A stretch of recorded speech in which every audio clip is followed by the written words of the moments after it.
দেখছেন ASR news. Rejinagar বিধানসভার কাশীপুর হাটতলায় শুক্রবার বিকেল ৫টার সময় সিপিএম কংগ্রেস যৌথ মঞ্চে পথসভা করলেন বহরমপুর সভার প্রার্থী অধীর চৌধুরী।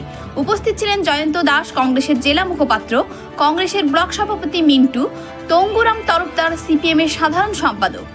রেজিনগর থেকে সোমনাথ হালদারের রিপোর্ট, এএসআর নিউজ।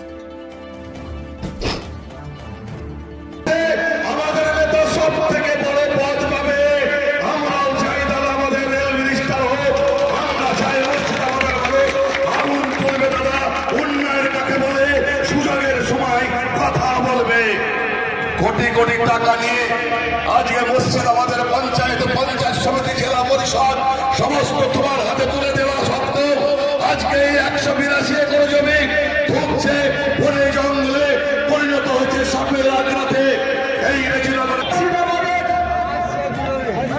সাংসদ শ্রী অধীর রঞ্জন চৌধুরী মহাশয়, মুর্শিদাবাদের অধীর চৌধুরী, তিনি বিজেপি হবেন। সেই বন্ধুদেরকে প্রশ্ন করছি, আজকে কংগ্রেসের সবাই সেই অধীর চৌধুরী মুর্শিদাবাদের আজকে ভাই বন্ধু যায়নি তো সে বিজেপিতে। যেটা আমাদের কাছে সব থেকে গর্বের বিষয় যে আজকে এই টেলিভিশনে আমাদের নেতা, আমাদের নয়নের মণি, আমাদের কাছের মানুষ সেই অধীর রঞ্জন চৌধুরীকে আজ আমরা কাশীপুর হাটতলা প্রাঙ্গণে আপনাদের সঙ্গে পেয়েছি। আমরা চাই আগামী দিনেও এই আহ্বান পার্লামেন্টে বজায় থাকবে। এই সময় কথা বলে আমরা আমাদের মুর্শিদাবাদের মানুষের ব্যথার হিন্দু মুসলমান হয়ে লড়াই করতে চাই না।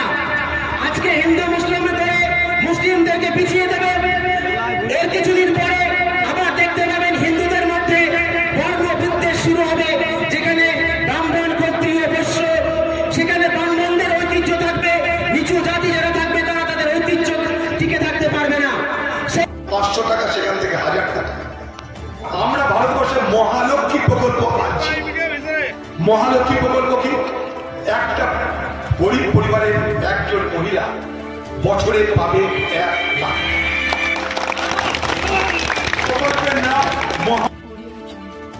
মুসলিম লীগ, হক, শ্যামাপ্রসাদ মুখার্জি আর হকের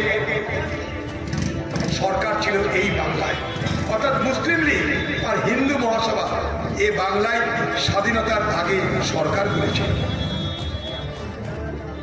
মুসলিম লীগ আর হিন্দু মহাসভা পাকিস্তানের সিন্ধ প্রদেশে স্বাধীনতার আগে একসঙ্গে সরকার করেছিল।